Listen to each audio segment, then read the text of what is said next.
Bueno, muy buenas tardes a todos. Gracias por haber venido al examen doctoral que va a presentar el candidato Jorge Chávez Saad.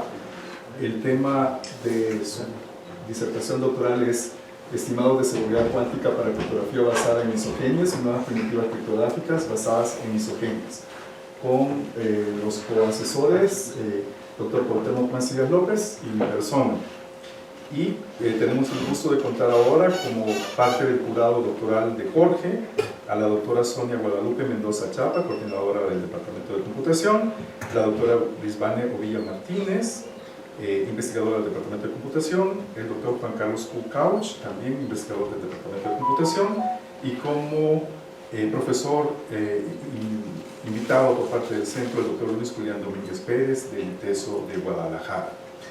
Este examen, la mecánica que va a tener es que le vamos a pedir a Jorge que nos haga una presentación de unos 45 o 50 minutos de su trabajo de tesis, el cual vendrá seguido por una sesión de preguntas por parte de su jurado, y después vamos a deliberar respecto al resultado de este examen. Jorge, por favor, ¿se puede empezar? Sí, estoy viendo, sí. Ok, perfecto. Comenzamos entonces. Ok, pues muy buenas tardes a todos, gracias por venir. Como dijo el doctor, voy a presentar sobre mi proyecto de tesis que se titula Estimados de seguridad cuántica para criptografía basada en isogenias y nuevas primitivas criptográficas basadas en isogenias. Con asesoría con el doctor Francisco Rodríguez y el doctor Cuauhtémoc Macías. Vamos a empezar platicando un poco sobre qué es la computación cuántica, criptografía de curvas elípticas e isogenias como antecedentes. Y después les voy a platicar de 4 proyectos específicos que surgieron en este doctorado, cada uno con una publicación. El primero tiene que ver con un criptoanálisis cuántico de protocolos de isogenias. El segundo es un análisis clásico. Y los últimos 2 tienen que ver con protocolos completamente nuevos que nosotros propusimos. Entonces, bueno, ¿qué es la criptografía basada? Perdón, la criptografía es la ciencia que estudia la seguridad de nuestras comunicaciones en términos de confidencialidad, integridad, autenticidad y no repudio. Y una de las herramientas más importantes, especialmente cuando hablamos de confidencialidad, son los esquemas de cifrado de llave pública.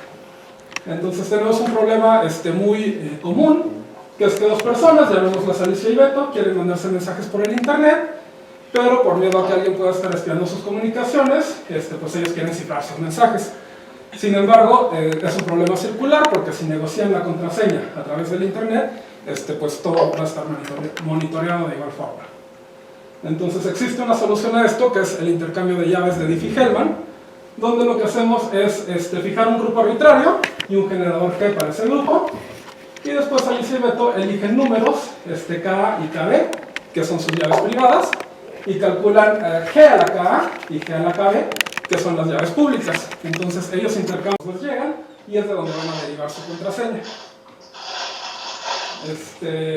Alguien que esté monitoreando las comunicaciones, pues únicamente va a ver las llaves públicas, que es lo que se intercambió, pero esto no le va a bastar para recuperar ni la llave privada ni el secreto compartido. Específicamente estamos hablando del problema del logaritmo discreto, que es, dada la llave pública G a la KA, recuperar el exponente KA. Cuando el grupo tiene un tamaño de n bits, este problema toma por lo menos 2 a la n medios operaciones en resolver. Entonces, cuando n llega a valores muy grandes, pues es completamente imposible. Y con esto llegamos a la definición de seguridad. Decimos que un protocolo tiene n bits de seguridad si se requieren por lo menos 2 a la n operaciones para romperlo. Y usualmente buscamos llegar a la seguridad de 128 bits, que es lo que se considera el estándar dorado. El problema es que una vez que consideramos la computación cuántica, esto deja de ser seguro. Desde 1999, Peter Shor del MIT propuso un algoritmo cuántico que es capaz de resolver el problema del logaritmo discreto en un tiempo polinomial, o sea, exponencialmente más rápido. Por lo tanto, pues hay una necesidad urgente de desarrollar nuevos protocolos basados en problemas diferentes que sí sean seguros ante una computadora cuántica. Y esto es a lo que llamamos criptografía postcuántica. Puede faltar todavía varias décadas antes de que exista una computadora cuántica útil en la práctica, pero es importante empezar a estudiar esto desde ahora porque precisamente nos va a tomar varias décadas optimizar y analizar los protocolos nuevos que propongamos. Entonces con esto llegamos a la exposición de nuestro problema. El objetivo es avanzar en la criptografía postcuántica, especialmente en una de sus áreas conocida como criptografía basada en isogenias. Y como objetivos particulares tenemos evaluar la seguridad de protocolos basados en isogenias midiendo los recursos que se requieren para atacarlas, sugerir nuevos parámetros basados en estos estudios que se apeguen mejor a las metas de seguridad, y también utilizar los protocolos existentes y desarrollar implementaciones que sean seguras y eficientes. Y adicionalmente también buscamos proponer protocolos completamente nuevos que sean postcuánticos basados en isogenias para implementar primitivas criptográficas más allá de solamente el cifrado. Ok, entonces, ¿qué es la computación cuántica? Es un modelo donde en vez de usar los valores binarios de los qubits, perdón, de los bits, utilizamos alguna propiedad cuántica de una partícula, como puede ser el spin. Esto lo denominamos qubit, y no solamente puede estar en el estado 0 o el 1, sino puede estar en una superposición de ellos. Entonces, como ya vimos, pues esto tiene el potencial de disrumpir por completo básicamente todos los esquemas que utilizamos hoy en día.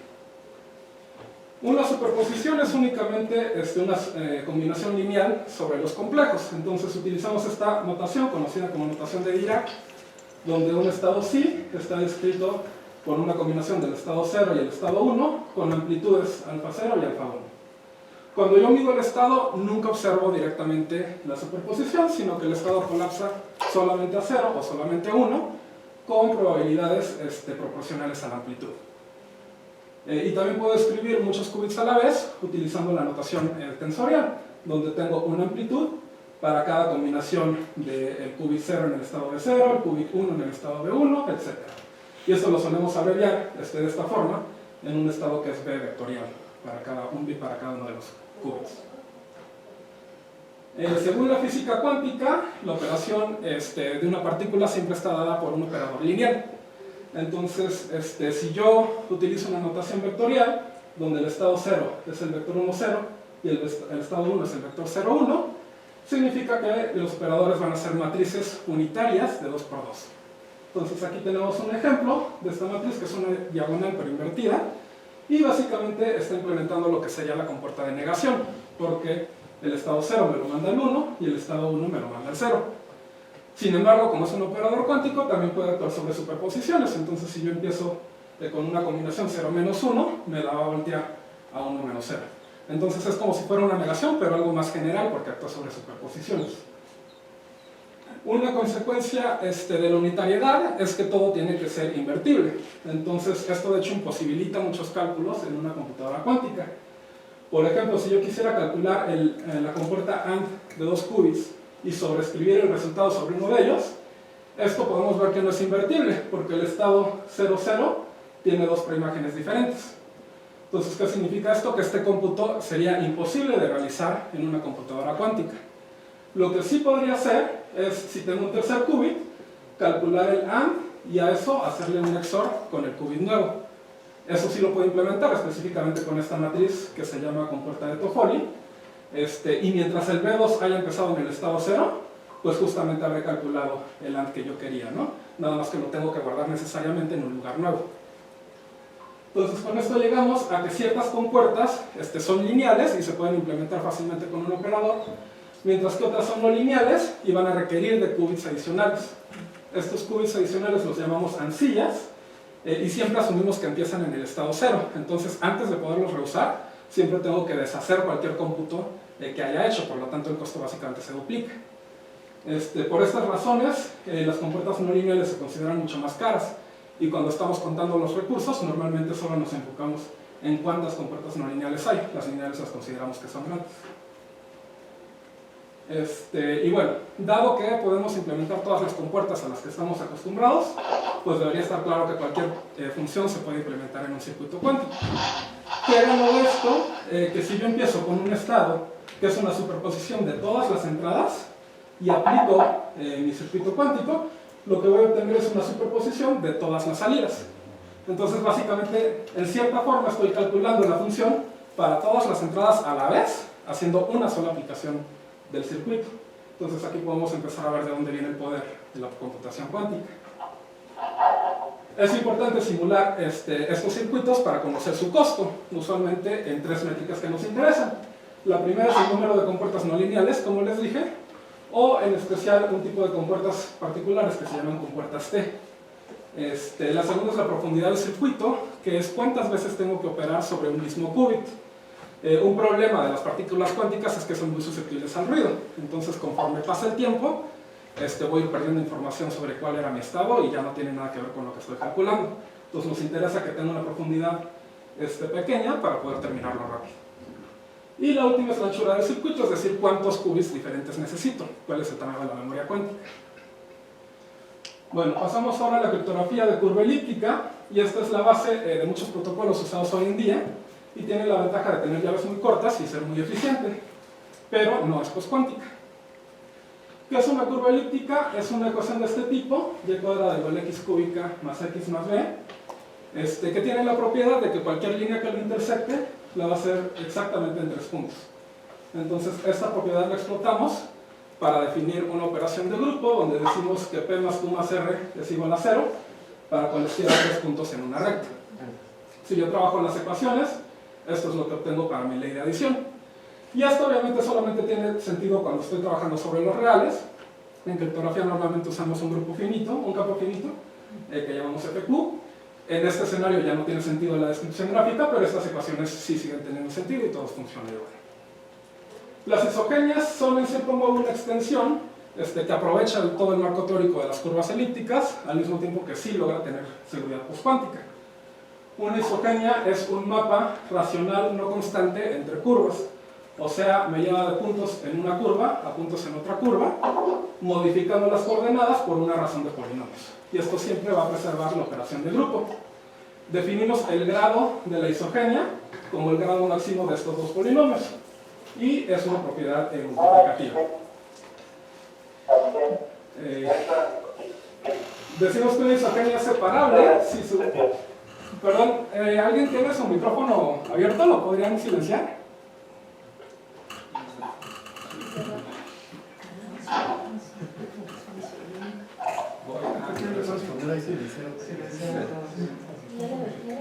Okay.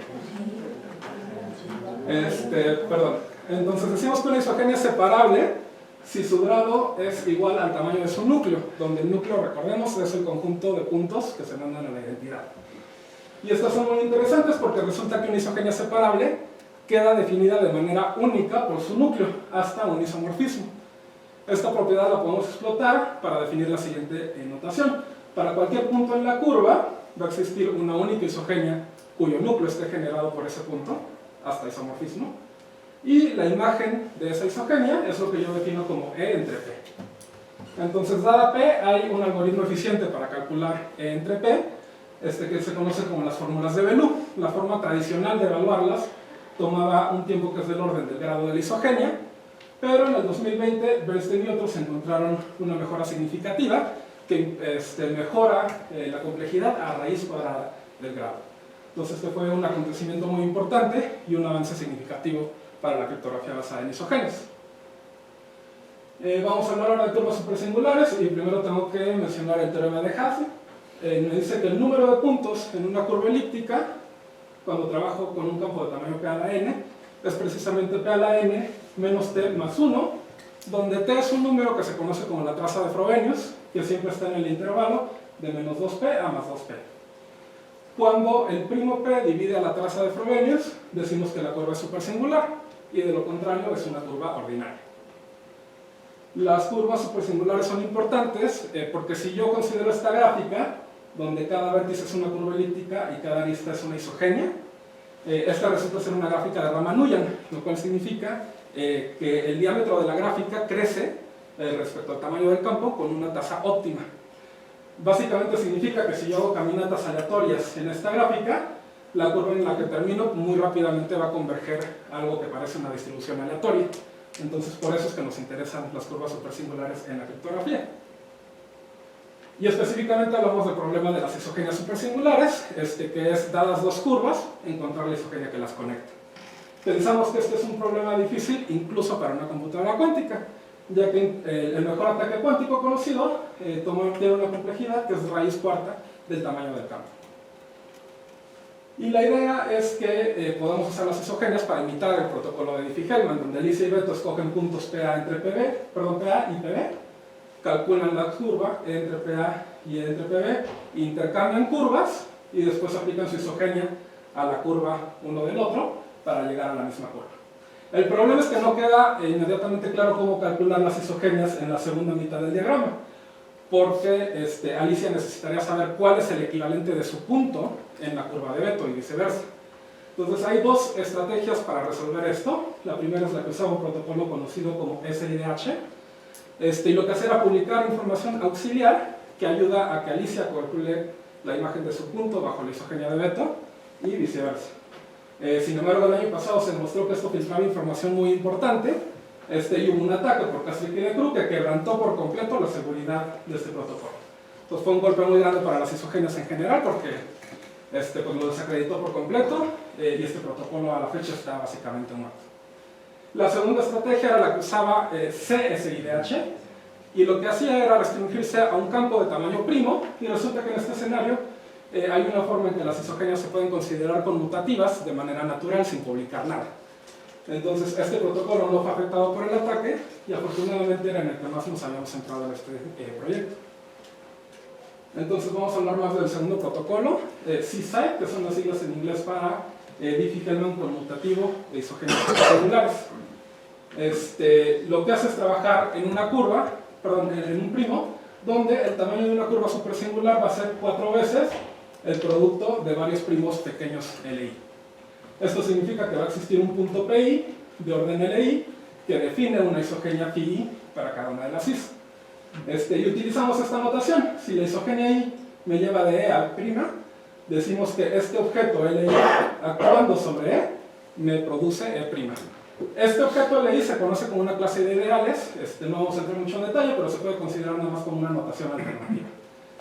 Y en este contexto, la llave privada es una isogenia representada por un ideal, que es simplemente un producto de las LIs repetidas A y veces cada una. Entonces la llave privada la puedo codificar únicamente como el vector de exponentes A. Mientras que la llave pública es lo que obtengo al actuar con A, con el ideal A, no el vector A, sobre una curva inicial arbitraria. Aquí tenemos una representación pictórica de lo que hace CSI. Cada uno de los puntos es una curva elíptica, mientras que las rayas azules son isogenias de grado 3, las rojas de grado 5 y las verdes de grado 7. Entonces, por ejemplo, yo puedo hacer una caminata donde tomo un paso en la dirección azul, 2 en la roja y 1 en la verde. Entonces mi llave privada estaría codificada por el vector 1, 2, 1. Mientras que la llave pública sería la curva a la que llego, que es la de 5. Y esta gráfica tiene una propiedad bastante sorprendente, que es completamente conmutativa. Si yo aplico, por ejemplo, un paso azul y uno rojo, es lo mismo que si aplico uno rojo y uno azul. Entonces esta es una propiedad bastante sorprendente que si quisiéramos diseñar una gráfica así desde cero, nos resultaría bastante difícil.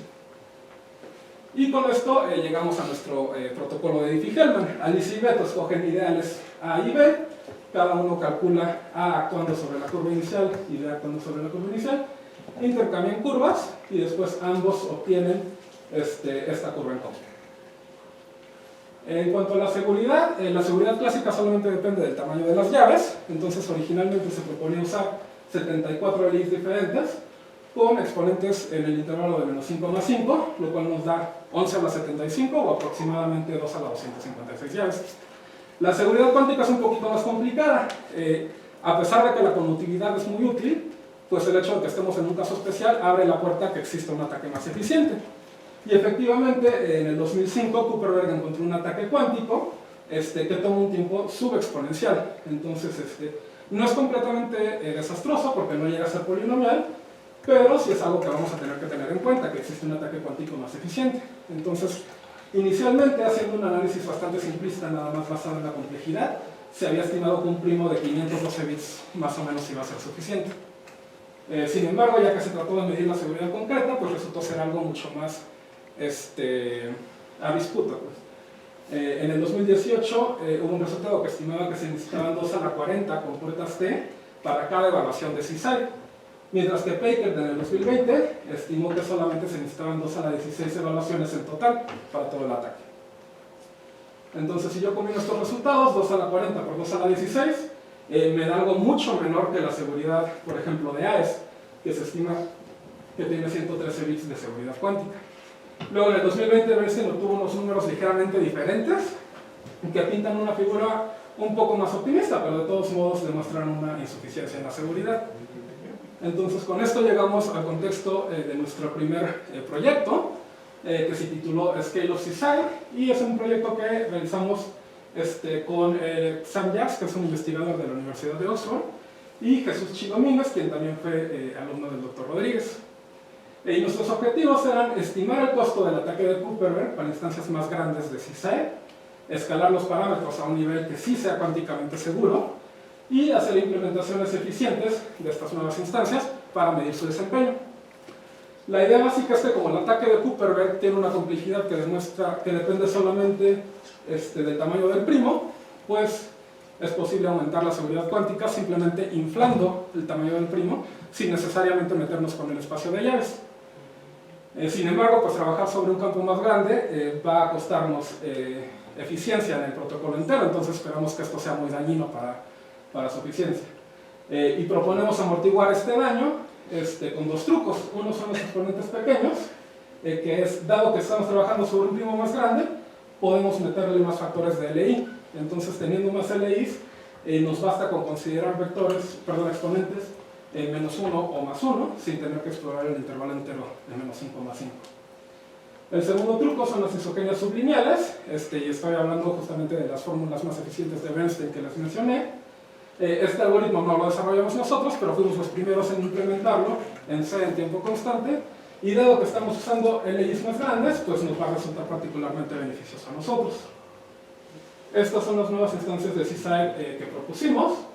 Dependiendo del nivel de seguridad, podemos ver que van desde un primo de 4096 bits hasta 9216 bits. Y en cuanto a nuestro criptoanálisis cuántico, este fue nuestro principal resultado. Lo que estamos viendo acá es básicamente el costo del ataque, pero está graficado en términos de un parámetro que es la profundidad máxima. Mientras más profundo pueda ser el circuito, más eficiente es el ataque, entonces la seguridad va bajando. Y aquí nada más pero como les había dicho, tampoco es plausible asumir que podamos ir a profundidades arbitrarias. El NIST recomienda que más o menos 2 al 80 debería ser un límite ya pasadito. Entonces aquí por referencia tenemos la seguridad de AES 128 y 192. Los niveles de seguridad 1 y 2 se supone que son comparables a esta, entonces por eso proponemos un primo de al menos 4096 bits, mientras que el nivel de seguridad 3 debe ser comparable a esta. Entonces por eso sugerimos al menos 8192 bits. En cuanto a la eficiencia, bueno, cada una de estas nuevas instancias las implementamos en C en tiempo constante usando todos los trucos, y desafortunadamente el resultado que obtuvimos, incluso para la implementación más eficiente, tenemos 23.000 millones de ciclos de reloj para un intercambio de llaves, mientras que la propuesta original solamente necesitaba 100 millones de ciclos de reloj. Entonces, en conclusión, pues sí es posible recuperar la seguridad simplemente inflando el primo, pero esperamos que esto va a tener un impacto prohibitivo en el desempeño del protocolo. Pero de todos modos, creemos que no es el fin del mundo. CSI todavía tiene muchas características que lo hacen interesante, porque es el único intercambio de llaves postcuántico no interactivo, y también tiene el que tiene las llaves más pequeñas. Entonces puede faltar todavía un tiempo para seguirlo optimizando, pero no pensamos que vaya a dejar de ser de interés. Okay. Y pasamos ahora al segundo proyecto. Este tiene que ver más con un criptoanálisis clásico, mientras que el anterior fue un criptoanálisis cuántico. Este lo publicamos con un grupo de investigadores en los Emiratos Árabes Unidos, en Francia y en Alemania, y en México. Y nuestros objetivos eran implementar a gran escala y medir los dos principales ataques clásicos contra isogenias para discernir cuál es más viable y qué tamaños de parámetros necesitamos para protegernos contra él. Aquí estamos tratando con el problema más general de isogenias sobre FP cuadrada, ya no solamente sobre FP, y asumimos solamente por simplicidad, pero sin perder mucha generalidad, que el grado de la isogenia es L a la E para algún primo pequeño L. Este es el contexto de CIDH, que era el que les platicaba que quedó completamente eliminado, pero también es el mismo contexto que se usa en otras cosas, como funciones de picadillo una función de retraso verificable que propusimos nosotros mismos, de las que también les voy a hablar, pruebas de conocimiento, firmas digitales, etc. Entonces sigue siendo un problema relevante a pesar de que este protocolo esté fuera de la jugada. Entonces vamos a hablar de los dos principales ataques. El primero se conoce como el ataque de encuentro a medio camino, y lo que hace es explotar el hecho de que una isogenia de grado L la puedo partir en dos isogenias de grado L, perdón, una isogenia de grado L a la E se puede partir en dos isogenias de grado L a la E medios. Entonces, empezando desde la curva inicial y la curva final, calculo todas las medias isogenias posibles en ambos lados y después busco una intersección. Una vez que encuentro una intersección, pues ya encontré un camino completo de la curva inicial a la final. Esto tiene una complejidad de L a la E medios, pero requiere de muchísima memoria, porque antes de que yo pueda empezar a hacer las comparaciones, tengo que haber guardado primero todos los puntos en uno de los lados. Entonces, para tamaños criptográficos esto realmente no es viable, y lo que tenemos que hacer es aplicar el ataque en tandas. Entonces calculo una tanda del lado izquierdo, la comparo contra todo el lado derecho, me muevo a la siguiente tanda, vuelvo a comparar, y así sucesivamente. Entonces, esto es más realista, pero me empeora la complejidad a L a la E entre W, donde W es la cantidad de memoria. El segundo ataque es la búsqueda por colisión dorada de Van Oerschoot-Diviner, que lo que buscaban era justamente mejorar el desempeño en un escenario de memoria limitada. Entonces lo que hacen es calcular una cadena de puntos, X0, X1, X2, X3, donde cada X representa una isogenia. Entonces en cada paso evalúo la isogenia y al resultado le saco un picadillo que me da una X nueva y repito. No tengo que guardar cada una de las X, sino que existe una cantidad muy pequeña de puntos que llamamos puntos distinguidos, y una vez que llego a un punto distinguido, que son los cuadritos en esta gráfica, entonces lo guardo.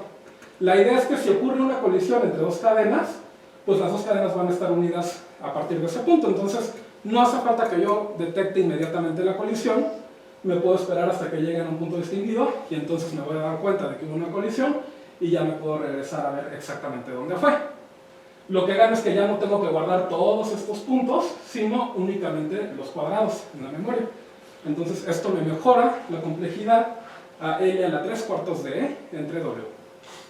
Ya que esta complejidad es menor, pues sabemos que eventualmente va a ser óptimo este ataque, pero nunca había quedado claro exactamente en qué punto se vuelve mejor y para los tamaños que usamos normalmente, cuál de los dos ataques debería de usarse al determinar nuestros parámetros.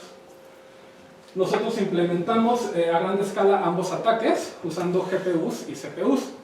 El de la colisión dorada, como está evaluando la misma función en un montón de puntos diferentes, pues es especialmente apto para implementarse en GPUs. Mientras que el encuentro a medio camino, como requiere de más memoria, es más apto para una implementación en CPUs. Entonces hicimos estas dos implementaciones y lo que encontramos fue que se interceptan cuando tratamos con un exponente más o menos de 96, que es mucho menor que los tamaños que usamos normalmente en la criptografía. También intentamos hacer la colisión dorada en CPUs, pero eso realmente vimos que nunca resultó óptimo. Entonces, en conclusión, la búsqueda por encuentro a medio camino no es viable para tamaños criptográficos y la colisión dorada es la que siempre se debería tomar en cuenta. Y también las implementaciones basadas en GPU claramente son superiores, incluso cuando las comparamos con sistemas de CPUs que sean mucho más caros. Y encontramos que los esquemas de isogenias históricamente han tendido a sobreestimar sus parámetros. Por ejemplo, Cycle usaba un exponente de 256, pero nosotros encontramos que si limitamos la memoria a 128 teras, que es bastante para GPUs, pues un exponente de 190 hubiera sido más que suficiente. Ok, pasamos ahora al tercer trabajo y la parte que se trata de proponer protocolos completamente nuevos.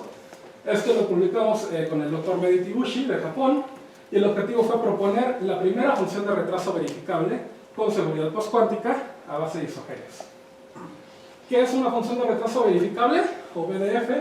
Es una función que siempre tarda un tiempo t en evaluarse sin importar el paralelismo.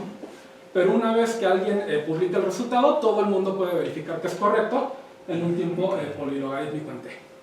Es decir, es una carga que yo le puedo imponer a alguien. Ve y calcúlame esto, sé que se va a tardar siempre un tiempo t, no lo va a poder hacer más rápido, pero una vez que me entregue el trabajo, puedo verificar que lo hizo bien de manera eficiente. Esto tiene muchas aplicaciones, por ejemplo en loterías públicas, generadores de aleatoriedad, pruebas de desempeño verificable y pruebas de almacenamiento, las cuales a su vez tienen aplicaciones en cadenas de bloque que sean más amigables con el ambiente. Este es un tema que ha ganado mucha popularidad últimamente, entonces las BDFs se han vuelto de gran interés, pero hasta la fecha no se había considerado ninguna con seguridad postcuántica. Entonces lo que proponemos nosotros es que si las isogenias ya tienen fama de ser bastante lentas, pues vamos a aprovecharlas para una BDF donde esto se convierte en una ventaja. Y la idea es que le pedimos al evaluador que haga una cadena de T isogenias pequeñas y me diga cuál es la curva al final de la caminata. Para esto utilizamos algo que se conoce como los polinomios modulares. Para cada primo, L, existe un polinomio en dos variables con coeficientes enteros de grado L más 1, tal que dos curvas tienen una isogenia de grado L entre ellas, si y solo si sus J invariantes son una raíz del polinomio, donde el J invariante es nada más esta cantidad que se deriva de la curva, y como su nombre lo sugiere, es invariante entre isomorfismos. Significa que en vez de utilizar las fórmulas de Bellou, otra alternativa para calcular una isogenia es simplemente encontrar una raíz de este polinomio. Nosotros trabajamos únicamente con L igual a 2, entonces el evaluador va a ir calculando una cadenita de J invariantes, donde cada uno lo obtiene al encontrar una raíz del polinomio. Hay un truco adicional, que es que yo ya conozco una de las raíces del polinomio, porque va a ser el paso anterior en la caminata. Entonces esto yo lo puedo explotar, y en vez de resolver un polinomio cúbico, estoy resolviendo un polinomio cuadrático. Entonces esta es la fórmula explícita que obtenemos, donde el siguiente J invariante está dado en términos del J invariante actual y el anterior. Entonces realmente el evaluador no tiene que saber nada de isogenias, solamente está evaluando esta fórmula una y otra vez, iterativamente. Pero sí tenemos seguridad respaldada por el problema de las isogenias supersingulares. Y obviamente, como estamos resolviendo un polinomio cuadrático, pues hay una ambigüedad de signo en este discriminante. Esto es justamente de donde viene la posibilidad de ramificar la caminata, ¿no? Entonces ya concretamente, la entrada de nuestra BDF va a ser una secuencia de signos para este término, y la salida va a ser únicamente el último J en la caminata.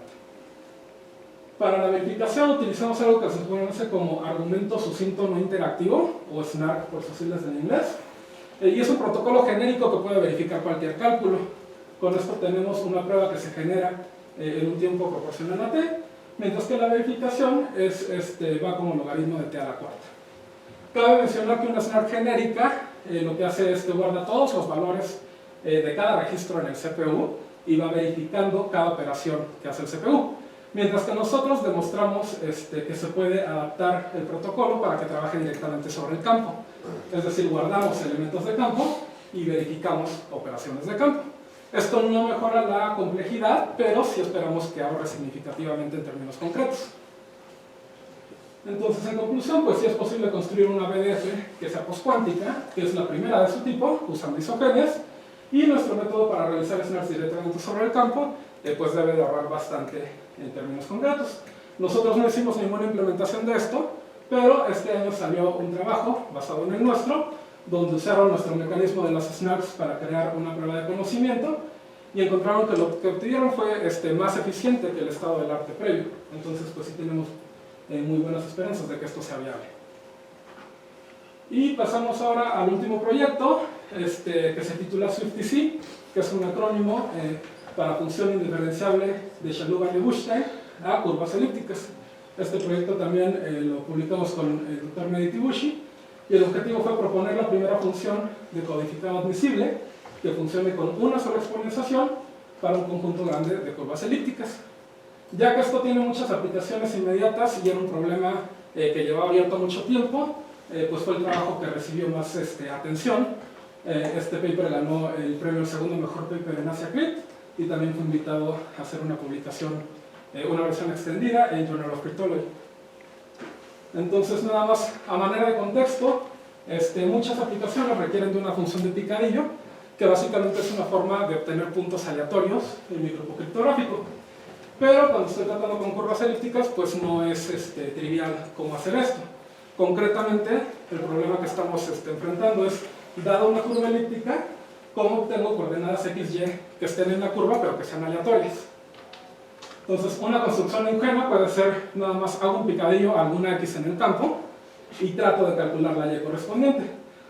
Puede ser que la raíz cuadrada no exista, porque no hay ningún punto con esta coordenada x, Y en ese caso lo que hago es simplemente reiniciar. Entonces pruebo con una X nueva y voy repitiendo hasta que eventualmente tenga éxito. El problema con esto es que no es tiempo constante, entonces está abierto a ataques de cronometraje. Si alguien está vigilando cuánto me tardé en hacer el picadillo, pues va a tener información importante sobre cuál fue la semilla. Otra posibilidad sería hacer un picadillo a un número entero n y calcular n por g, donde g es un generador del grupo de la curva elíptica. Esto pues sí me da algo aleatorio, pero tiene un problema diferente, que es que revela el logaritmo discreto. O sea, quien haga esta función no solamente aprende el valor de p, sino también aprende el valor de n. Entonces, si lo estoy usando, por ejemplo, para una transformada de Hertzsprung, donde se supone que yo no conozco nada sobre el punto que obtengo, pues es fácil ver que se puede comprometer la seguridad en muchas formas inesperadas. Nosotros queremos algo que sea seguro sin importar la aplicación, y la estrategia básica es que empiezo en un conjunto S, donde ya conozco una función de picadillo, y lo compongo con una F, que es una codificación que me lleva de S a la curva. Resulta que esa composición va a ser segura siempre y cuando F sea una codificación admisible, que significa tres cosas. Debe ser computable, o sea que exista un algoritmo eficiente para evaluarla. Regular, que significa que si yo empiezo con entradas uniformemente aleatorias, la distribución de las salidas debe ser cercana a uniformemente aleatoria. Y debe ser muestrable, o sea que existe un algoritmo eficiente que para cualquier punto me calcule una preimagen muestreada uniformemente de entre todas las preimágenes posibles. Entonces vamos a ver una pequeña historia de las codificaciones para curvas elípticas. Empezó en el 2005 cuando Scalva encontró una función, un mapa racional entre el campo y una variedad V, donde la V es esta superficie en tres dimensiones, dada por g de x1, por g de x2, por g de x3 igual a z cuadrada, donde g es el polinomio que aparece en la definición de la curva elíptica. Resulta ser que si yo tengo un punto acá, entonces ya estoy muy cerca de tener un punto en la curva elíptica. ¿Por qué? Porque si yo tengo el producto de tres cosas iguales a un cuadrado, significa que al menos una de ellas es un cuadrado. Y si encuentro una x tal que g de x es un cuadrado, pues justamente encontré un punto en la curva elíptica. Entonces lo que tengo que hacer es nada más aplicar este mapa y después hacer una serie de pruebas de reciprocidad cuadrática para encontrar cuál es el punto en la curva. Ya lo reduje a tres posibilidades, nada más tengo que encontrar cuál es. Sin embargo, esto involucraba polinomios de grado hasta 26, entonces eran funciones muy complejas. El año siguiente, Shelby Van de Wusten encontraron una forma de simplificar esto considerablemente, pasando por una cónica intermedia. Esta cónica está parametrizada por una constante U, o sea que para cada elección de U voy a pasar por una cónica diferente y voy a obtener una codificación diferente. O sea que esto en realidad es una familia de codificaciones que funciona para casi cualquier elección de U. Pero tiene un punto importante, que es que para que funcione yo necesito conocer un punto PU en la cónica CU. Y el costo principal de todo esto es únicamente una raíz cuadrada, que cuando la quiero hacer en tiempo constante pasa a ser una exponenciación en el campo. Entonces eso es lo más caro que tengo que hacer. Sin embargo, no es regular, de hecho solamente llena un octavo de la curva. Entonces, obviamente, si la gran mayoría de los puntos nunca salen, pues va a ser muy fácil distinguirla de algo aleatorio. La búsqueda por codificaciones que sí sean admisibles empezó en el 2010 con lo que llamamos la codificación cuadrada. Que la idea básica es, ok, una evaluación de f no es admisible, pero si yo tomo dos evaluaciones independientes y las sumo, resulta que eso tiene una distribución mucho más uniforme y de hecho sí alcanza a ser admisible. Entonces esta es la primera codificación admisible que sí podemos usar para el picadillo. Pero ahora requerimos dos evaluaciones de f, por lo tanto dos exponenciaciones, que es el costo más grande. Entonces de aquí surgió la pregunta de si es posible obtener una codificación que sea admisible pero que solo requiera una exponenciación. Y esta pregunta estuvo abierta por más de una década. El año pasado Koshelev obtuvo una respuesta parcial y encontró una codificación que sí funciona con una sola exponenciación, pero solamente para curvas con j invariante igual a 0, entonces era una fracción diminuta de curvas las que eran compatibles. Y ese mismo año nosotros publicamos SwiftDC, que fue la primera codificación admisible de una sola exponenciación, que funciona con un grande grupo de curvas, específicamente la mayoría de las curvas, siempre y cuando el tamaño del campo sea 1 módulo 3. SwiftDC está basado en la codificación de Shelby Van de Wusten, de la que les hablé, que recordemos es una codificación diferente para cada U, pero lo que hacemos nosotros es que en vez de que U sea un parámetro fijo, lo definimos como una entrada adicional. Entonces definimos f mayúscula de ut es igual a fu de t. Pues conceptualmente es un cambio muy sencillo y hasta puede parecer como que nada más estoy revolviendo la notación, pero tiene consecuencias mucho más complejas. En cuanto a la computabilidad, recuerden que les había dicho que necesito un punto en la cónica. Antes esto podría considerarse precómputo, pero ahora, como voy a pasar por una cónica diferente cada vez, necesito un algoritmo que calcule el punto para cualquier cónica en tiempo real. Y nosotros demostramos que esto existe, particularmente existen fórmulas racionales que me dan un punto en la cónica, si, solo si, se cumplen tres condiciones. Que el tamaño del campo sea 1 módulo 3, que el discriminante de la curva sea un cuadrado, y que si yo calculo estas cantidades que le llamamos nu más y nu menos, esto también debe ser un cuadrado para al menos una de las selecciones del signo. Entonces, tristemente significa que no todas las curvas son compatibles con SwiftDC, pero sí tenemos una caracterización muy buena de cuáles lo son. Siguiente, en cuanto a la regularidad, obviamente si permito que la U sea variable, pues suena razonable que la distribución vaya a verse más aleatoria, pero necesitamos una prueba formal de la regularidad. Entonces lo que demostramos nosotros es que si tomamos este término de error, el valor absoluto, y lo sumamos sobre todos los puntos, esto está acotado por una función epsilon, que es esta función que va decayendo exponencialmente con el tamaño de bits en el campo. Entonces básicamente significa que la distribución va a converger muy rápido a una distribución uniforme, y esa es la prueba de regularidad. Y finalmente, en cuanto a la muestrabilidad, recordemos esto significa ser capaces de calcular preimágenes uniformemente aleatorias, y lo que hicimos fue crear un segundo algoritmo que llamamos el Limiter Swift. Este es un algoritmo explícito, completamente independiente, que pues, es un resultado adicional por su cuenta.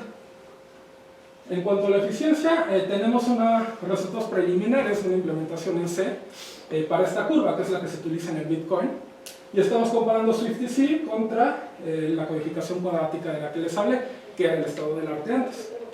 Y podemos ver que tanto en la función de codificación como en la inversa, pues SwiftDC gana por un factor mayor que 2. Entonces, en conclusión, pues SwiftDC ahora nos da el picadillo más rápido, conocido hasta la fecha para una gran fracción de curvas elípticas, y hemos mejorado el estado del arte por un factor mayor a 2. Sin embargo, también tenemos trabajo a futuro porque todavía no sabemos cómo enfrentar el caso de Q igual a 2 módulo 3. Entonces, con eso concluyo los 4 trabajos. A manera de resumen, nuestras contribuciones han sido proponer nuevos parámetros para el protocolo de CSI, hacer implementaciones optimizadas y en tiempo constante, tanto para los parámetros originales como los nuevos, y hacer simulaciones de ataques cuánticos contra distancias más grandes de CSI. También hemos hecho implementaciones a gran escala de ataques clásicos contra isogenias, tanto en CPUs como en GPUs, y extrapolado nuestros resultados para medir los niveles de seguridad a cualquier escala. Y por otra parte tenemos como contribución la primera función de retraso verificable con seguridad postcuántica y la función de codificación admisible para curvas elípticas más eficiente en la literatura. Esta es la lista de publicaciones que tuvimos a lo largo del doctorado. Es una en Journal of Cryptographic Engineering y 3 en conferencias que fueron IndoCrypt, AsiaCrypt y SAC. Y adicionalmente la invitación a participar en Journal of Cryptology, que todavía la tenemos en preparación. Entonces con eso concluyo. Muchas gracias. Muchas gracias.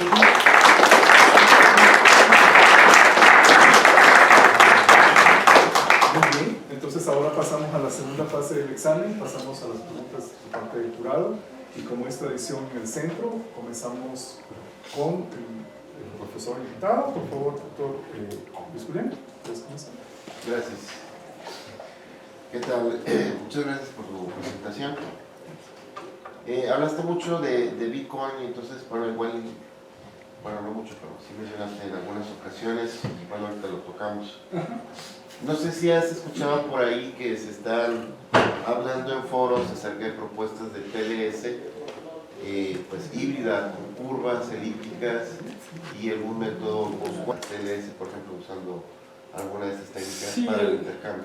El problema es la eficiencia, comparado con, incluso comparado contra otros protocolos postcuánticos, pero de otras áreas, sigue siendo bastante lento comparativamente los isogéneos. Si se compara contra los actuales, pues muchísimo más lento. Nosotros de hecho tenemos un proyecto que todavía no está publicado, pero estábamos intentando justamente de implementar un intercambio, un TLS usando CSI. Lo que tiene es, bueno, nosotros lo hicimos en uno que se llama OPTLS, que la ventaja es que aprovecha el hecho de que CSAT sea no interactivo. Entonces con eso reducimos en un round trip el tiempo total. Y a pesar de que tiene características muy especiales que básicamente están pensadas especialmente para CSAT, porque es el único intercambio de llaves interactivo, pues cuántico, de todos modos resulta ser menos lento que si usamos, por ejemplo, algo de látices. Entonces, más que nada es eso, la eficiencia. Mencionas por ahí, digo, siguiendo, bueno, esos parecidos temas, el CPFD, no sé cómo pronuncia, no sé, ¿por qué dices que sigue siendo importante a pesar del ataque? Pero no Creo que es este, ¿no? Es antes de la 10, claro. Perdón, sí, estoy Sí, o sea, aquí estábamos tratando de taclear, como les decía, hay básicamente dos sabores de criptografía basada en isogenios, ¿no? Una es la que se limita a FP, que es CSAT, que es el que sigue vivo, y otra es la que usa FP cuadrada. Entonces, esta es la que usaba SIDH, que básicamente hoy en día como que quedó apestado, ¿no? Entonces, cuando nosotros decíamos que queríamos analizar este problema, una crítica muy común era, ¿pero para qué si SIDH ya no sirve? Entonces, justamente nosotros lo justificamos con esto. No solamente es SIDH, sino también están todos estos protocolos, no son descifrados, sino como para otras cosas, funciones de picadillo, recurso verificable, pruebas de conocimiento, todas estas siguen dependiendo en el mismo problema. Entonces sí sigue siendo de relevancia, a pesar de que la gente en cuanto lo ve se espanta y se alejan porque dicen, huele a SIDH. Pero todo esto no está roto, sí sigue teniendo relevancia. Ok. Pero entonces ya el SIDH ya no se puede arreglar. Ha habido propuestas que buscan alguna excusa y luego inmediatamente sale un contraataque que demuestran que de todos modos eso no sirve. Entonces, digo, es un ciclo que yo creo que es común al final del ciclo de vida de un protocolo. En mi opinión, no creo que vaya a tener ningún futuro. Y las propuestas que hay, al menos, de todos modos, empeoran muchísimo la eficiencia, que de por sí ya era un tema. Entonces, Bueno, es que hay protocolos postcuánticos que se le han vivido así. sí. Las arreglan, los atacan, pues sí, Sí. Sobre todo, pues quedó eliminado inmediatamente de la competencia del NIST, entonces eso ya le creó muy mala fama.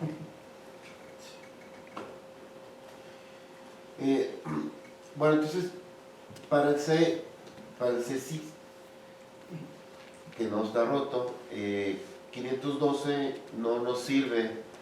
Mencionadas 4096 y 8192 bits, Sí. pero eso es para el AES de 128 Sí, o para qué nosotros niveles? lo que demostramos es que el de 8192 siempre está por arriba de la seguridad de AES 192. Entonces, se puede usar para niveles de seguridad de 3 en adelante, el de 8192. Para nivel de seguridad 1 o 2, este es el AES 128. Entonces, el de 3000 todavía se puede llegar a usar, llega a ser seguro si asumimos que la profundidad es muy alta, pero para estar siempre por arriba de la seguridad de AES, sugerimos al menos el de 4000. Pero todavía se puede hacer el argumento de que el de 3000 podría ser suficiente. Sí, pero y por ejemplo, ya para otros niveles ya serían impensables. Sí, o sea, todavía algunos reviewers nos preguntaron, ¿y por qué no lo consideraron nivel 5 y demás? Pero digo, con esto ya estamos obteniendo algo que es del orden de minutos para un intercambio de llave. En el de 9. Sí, hablando de 23 millones, ¿no? Sí, 23 billones, pero 23.000 millones, pero es el de 4096. O sea, el de 9200 ya se iba a 300.000 millones. Ya, es que esa era la parte que no me acordaba. Entonces, no, ya no exploramos más allá de esto. No creímos que tuviera caso.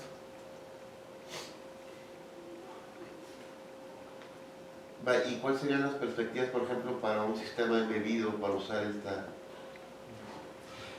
Especialmente creo que tiene plausibilidad para dispositivos así del Internet de las cosas y cosas muy ligeras.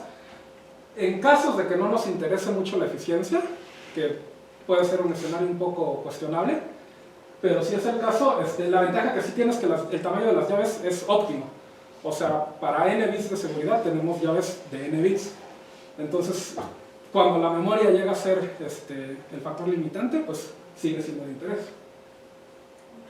Más que nada el gasto energético de la transmisión, pero sí son muchas operaciones. Sí. En particular por el tamaño de bits de estos procesadores, que es pues, la mitad, entonces duplica. Sí, aquí estamos hablando ya de... creo que son arriba de 100 palabras. Algo así. Sí, sí, para el primero serían 128. Sí. 128 palabras, nada más de las puras sumas. Ajá. Bueno, ahora me quisiera brincar a tu último trabajo. Sí. Hablas del espacio, entonces el espacio de salida del Swift pues quedaría bastante amplio, si entendí bien, a diferencia, por ejemplo, el de ICAR, que es uno tengo más familiar, hablas tú de un octavo. Sí. El de... aquí no el de CART, sino el de... bueno, en este caso es el de Shadow Evolution. Sí. El de CART era similar. De hecho es un poco mejor. Me parece que eran 5 octavos. O 4 octavos. 3 octavos.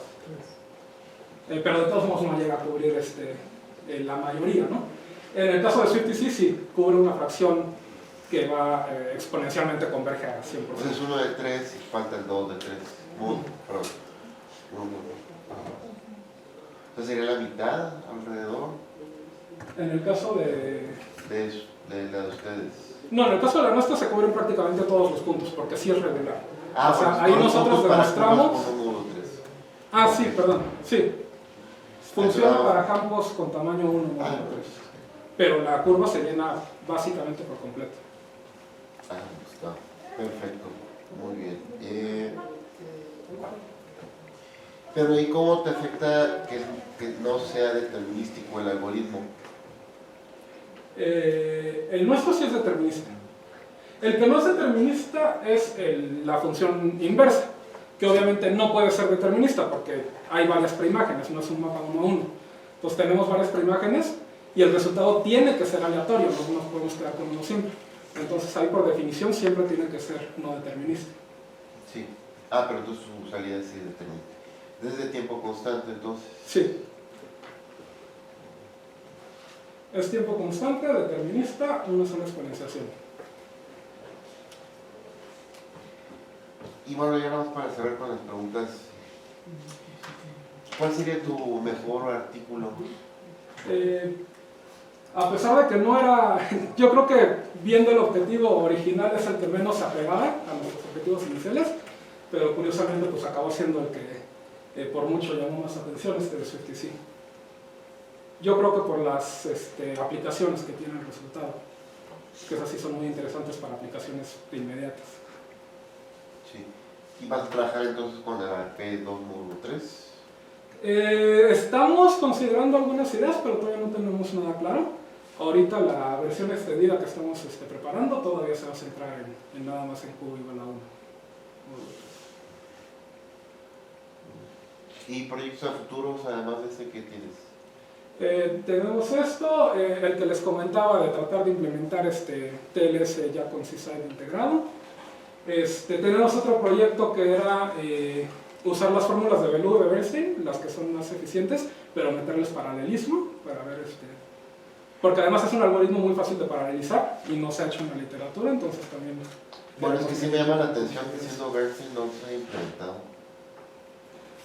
Sí, un tanto. Que luego a ver si suele publicar cosas así muy a gran velocidad, pero tiene muchas implementaciones en Python, por ejemplo. No tantas implementaciones eficientes y luego se mete uno a revisar las implementaciones y son muy difíciles de seguir. Pero así como implementaciones eficientes, no creo que sean tan en serio. Es más Python a lo mejor. Bueno, gracias. Muchas gracias por eso. Gracias, Luis Julián. Muy bien. Entonces, no sé quién quiera continuar de profesores. No sé si la doctora Sonia. ¿Tienes ayer en el chat algo? Yo, bueno, antes que nada, pues muchas felicidades a Jorge y a sus directores de tesis. Hicieron un excelente trabajo y bueno, se ve reflejado en las publicaciones que tienen. Yo tengo solamente 2 preguntas La primera es que quisiera preguntarle a Jorge cuál considera que es o son sus principales contribuciones y por qué considera que lo son. Sí, pues digamos la más llamativa yo considero que es SwiftTC, como les decía, porque es algo que tiene aplicaciones inmediatas para muchas cosas. Y pues justamente sí se ha demostrado por el interés que ha habido en la comunidad. También creo que el primer proyecto del que les hablé, que era el de Scale, ha sido, yo creo que el resultado respecto a los objetivos generales, iniciales, es el resultado más importante, porque sí fue un análisis bastante completo para tratar de clarificar muchas ambigüedades que había en la literatura. Ok, Jorge. Gracias. ¿Ese resultado que considera el principal es el que se publicó en el journal? Sí, el que recibió la invitación todavía no está publicado, pero estamos trabajando. Ok. Yo pensaba que era el otro, el que ya estaba publicado. No, aquí en la lista de publicaciones, bueno, el primero, el de Scale, es el que está, a lo mejor no lo entendí, sí se publicó en Journal of Cryptographic Engineering, ahí publicamos el primer proyecto. Sí, ok, pero que considera donde está la contribución más importante es este último paper. Es el último que está indicado a Journal of Cryptography. Sí, ok, gracias. Y ahora, de los 4 puntos que nos salen en la tesis como trabajo futuro, si usted tuviera la oportunidad de continuar con estos proyectos, ¿en cuál se centraría primero y por qué? Porque es el problema a resolver más importante o más interesante para usted, o porque es el más rápido de resolver y eventualmente le permitiría pues hacer una publicación más rápido, o por otras razones diferentes. Sí. Entonces, quizá para un concurso, no sé, qué es lo que haría como trabajo futuro si continuara en esto y por qué? Yo creo que sí me interesaría mucho seguir trabajando con SwiftTC, justamente por el interés que ha generado. Creo que ahorita mismo tenemos como mucho momento y es un tema bastante popular. Y además de que siguen varios problemas sin resolver, ¿no? Queremos todavía aumentar la cantidad de curvas compatibles. Entonces digo, hemos hecho un avance muy grande y sin embargo todavía hay un camino claro para qué mejorar. De hecho también me había Kochelet, del que les hablé, de hecho me escribió la semana pasada para presumirme que ya había resuelto el caso de Q igual a 2 módulo 3. Entonces no he tenido tiempo de revisar eso, pero quería que nos reuniéramos y digo, pues me parece algo donde todavía pueden salir muchas cosas interesantes. Ok, muchas gracias, Jorge, y nuevamente muchas felicidades por el trabajo que realizó. Muchas gracias. Gracias, doctora Sonia, muy amable. No sé si quieren continuar Juan Carlos o Juan Carlos o doctora Guzmán. Bueno, pues también me uno a las felicitaciones. Muchas gracias. Muy buen trabajo, también felicitaciones a tus asesores. Por ejemplo, de Scale tengo algunas dudas. Por ejemplo, nada más, primero, ¿me puedes explicar qué era la profundidad máxima? Sí, la profundidad máxima es, tenemos el circuito, la simulación del circuito cuántico para hacer el ataque. Y la profundidad máxima es cuántas veces permitimos que se opere sobre un mismo qubit. O sea, por cuántas puertas diferentes va a pasar cada qubit. El problema es que no lo podemos hacer muy alto porque hay efectos de decoherencia, ruido y demás. Entonces, eventualmente el valor del qubit ya no tiene nada que ver con lo que estaba trabajando yo. Entonces, por eso está... mientras más profundidad asuma que tengo, pues más eficiente puede ser el ataque, pero ya es un caso muy idealizado. Dices que la profundidad máxima ahorita es... La recomendación del list es 2 al 80. 2 al 80. O sea, en esta parte hiciste implementaciones en C, me imagino, ¿o las hiciste con...? Las implementaciones en sí son en C.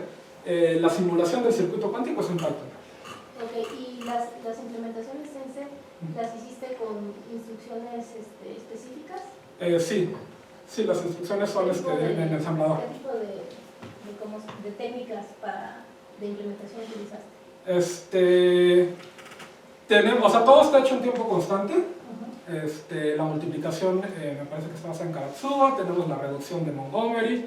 Es un campo especial porque tiene, siempre es 3 módulo 4, entonces eso nos abre la puerta a ciertos ahorros pequeños. Pero lo principal es que se trabaja en dominio de Montgomery, que hace que se haga más eficiente la reducción. El dominio de Montgomery es que cada número lo... ¿sí? Y ya lo paso por aquí. Ah. Después, oye, pero hablo más que nada, por ejemplo, en C, o sea, en la codificación, ¿utilizas instrucciones específicas del procesador o...? El nivel de la aritmética está hecho completamente en ensamblador. Y ya todo lo de isogenias, curva elíptica, todo lo que estamos arriba ya es en C formalmente. ¿Utilizaste implicit o algo así? ¿Perdón? ¿Utilizaste implicit? No. Ok, por razón, ok. Y, por ejemplo, o sea, estas calculaste, ¿no? En cuanto el tamaño que necesitaba, ¿no? Sí. ¿Tú crees que exista otra manera, no sé, a nivel teórico o a nivel de implementación de mejorar esos tiempos? O sea, Sí. si tuvieras más tiempo para trabajar en ello. Sí, ha habido, todo el tiempo hay más avances, yo creo que es un problema que todavía falta mucho para explorar. Ya hay una versión nueva que se llama C-Time, que es una modificación ligera al protocolo, que lo que hacen es incrementar el número de posibles isogenias, de posibles grados. Hay un conjunto más grande de grados, pero no todos los voy a hacer. Entonces ahí ya tengo más combinaciones porque no solamente es cuántas hago de cada una, sino cuáles hago y cuáles no. Entonces eso me agranda el tamaño de llaves sin pegarme a la eficiencia, porque las otras no las estoy haciendo. Entonces ese es un avance, por ejemplo, que ha habido, que ya fue posterior a este trabajo. Ok. Bueno, y por ejemplo, en este tipo de protocolos también, el problema principal es la memoria. No, más que nada la eficiencia. La eficiencia. Sí. Por ejemplo, entonces en la siguiente parte, donde tenías los ataques clásicos, Ajá. ahí sí, la memoria... Sí, en el ataque sí, lo que más nos limita es la memoria.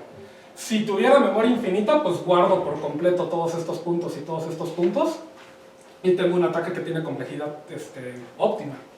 Ok. Oye, si mi memoria no me falla mal, Sí. más o menos en este tipo de cosas trabajaba Xi y Daniel, ¿no? O sea, estaban haciendo implementaciones de este estilo. Sí. Ok. De hecho, en este proyecto también estuvo Jesús. Ahí va mi pregunta. Entonces, por ejemplo, de las implementaciones que utilizaste aquí para verificar estas implementaciones, ¿están basadas en los trabajos de Chile o son implementaciones En parte lo nuevas? tuvimos que adaptar ¿O mucho. Ajá. Ajá. Si no mal recuerdo, no quiero decir información falsa, pero según yo cuando entré todo estaba hecho en Python. Entonces fue pasar todo a C y después lo tuvimos que adaptar para el caso de FP cuadrada porque estaba hecho solamente para FP. Entonces, digo, sí está basado, pero hemos escrito, yo creo que, bueno, bastante código desde entonces. Sí, sí, sí, o sea, pero no, por ejemplo, o sea, no se dio la oportunidad de comparar los rendimientos entre... No, porque eran propósitos muy diferentes. Él lo había implementado, según yo, más que nada para los protocolos. Sí, claro. Creo que no tenía resultados para ataques en ese entonces, hasta que lo sacamos aquí. Sí, bueno, es que no fue secuencia, sí, porque fue para atacar SIDH y entonces era en FP cuadrado, ese era el principal interés. Y en ese sentido sí estaba en la implementación en C para SIDH. Ah, pero Es para CISAI, que es... este es para... No, este es SIDH, sí. ¿Este es FP o es...? No, FP. Este es FP cuadrado. Pues igual. Igual, pero sí estaba en la implementación en C. Ok. Sí, la verdad no estoy tan familiarizado con ese trabajo. Aquí más que nada el problema fue también implementarlo a gran escala. Entonces hubo muchísimos detalles de optimización, pasarlo por ejemplo a GPUs, que de eso se encargó Luis por ahí atrás. Entonces sí fue bastante de adaptar el código. Mi duda era si era un trabajo, una continuación de... Sí, yo creo que sí, se podría considerar una O sea, continuación. sí, recuerdo bastante de los trabajos que ellos estaban realizando, ¿no? Sí. Y bueno, esta es una actividad que ahí dijiste que o sea, que se está utilizando un exponente mayor al que se necesitaba de 256 al de 190 y tantos. Ahora me puedes explicar qué es CSIDH, qué es CSIDH contra el... SIDE básicamente es SIDH, nada más que es en versión ya protocolo, entonces ya es con los parámetros fijos y utiliza una transformada que es la de encapsulación de llaves. Entonces son las cifras de super singular, de Soyeni, de key exchange en vez de Diffie-Hellman. Pues básicamente viene del mismo lugar. Digamos que dentro de Spike entraría las versiones que tenías de Sí. Sí. Que digo, de todos modos este ya está muerto, pero lo estamos usando nada más de ejemplo de que de Pues todos esa modos... es mi duda, o sea, Sí. Spike es solamente es ese IDH. Sí, saben que es SIDH con vestimenta formal, ya como protocolo. Sí, porque esas cosas me confunden mucho siempre que aparecen.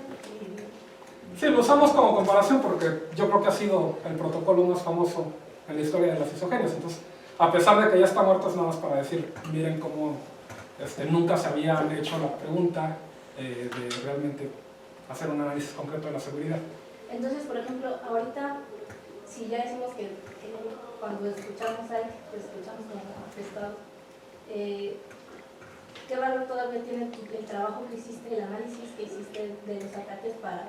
Sí, pues de nuevo, todavía aplica para todos los protocolos que les mencioné, ¿no? Entonces, por ejemplo, para nuestra BDF, pues aplica lo mismo, ¿no? Deberíamos de trabajar, eso nos dice que deberíamos trabajar por lo menos en un exponente de 190.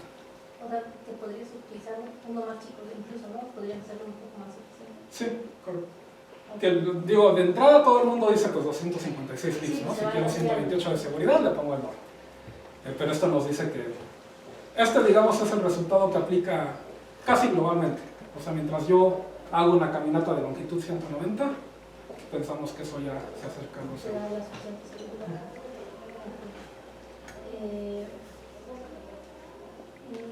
¿Crees que me puedas explicar muy bien cómo son las funciones de retraso verificable? Sí, función de retraso verificable, lo más importante es que es una función, que suena bobo, pero sí es un aspecto importante, porque significa que para una entrada va a haber una salida. Entonces es una relación 1 a 1 que es única, pero que cuesta trabajo obtenerla. O sea, en el momento en que yo produzco una entrada, ya está determinada cuál va a ser la salida, pero nadie lo va a saber hasta dentro de un tiempo T. Entonces, en cierta forma es como cifrar algo hacia el futuro. Yo estoy fijando desde ahora, es determinista, pero la llave se va a conocer hasta más adelante. Por ejemplo, les mencionaba que se pueden usar para loterías. Cuando hago una lotería en línea, un mecanismo, por ejemplo, es que cada quien escoge una semilla. Habemos 5 participantes en la lotería, ¿no? Entonces cada quien aporta una semilla, las combinamos de alguna manera, le hacemos un XOR y de ahí sacamos quién va a ser el ganador. Entonces, como cada quien aportó una semilla, así es como sabemos que la lotería fue justa. El problema es que si todo el mundo puede calcular, en cuanto vean las semillas, todo el mundo puede calcular quién ganó. Entonces, si yo soy el último en revelar mi semilla, todos los demás ya la revelaron, yo puedo hacer el cálculo, y si veo que no soy el ganador yo, pues entonces puedo sabotear la lotería, me rehuso a revelar mi semilla, y entonces pues ya se me arruina todo el mundo, ¿no? Tienen que volver a reiniciar. La solución es pasarlas por una BDF. Entonces, por ejemplo, todo el mundo tenemos un tiempo de 10 segundos para revelar nuestra semilla, y la BDF tarda 20 segundos. Pequeña de ruido puede cambiar ligeramente la trayectoria, pero no va a cambiar el hecho de que pasó por arriba o pasó por abajo. Entonces, al fijarnos en algo más a gran escala, es que obtenemos más resiliencia. El problema, y es un problema ligeramente importante, es que los anillos no existen. Entonces, hasta la fecha se considera algo completamente especulativo. Ok, bueno, entonces no hay aplicación para eso, ¿no? Estas estructuras, estas aljas de Clifford, ¿no? Que dicen que simplifican operaciones en vez de un espacio de Hilbert. ¿Sabes algo sobre esto? ¿Perdón?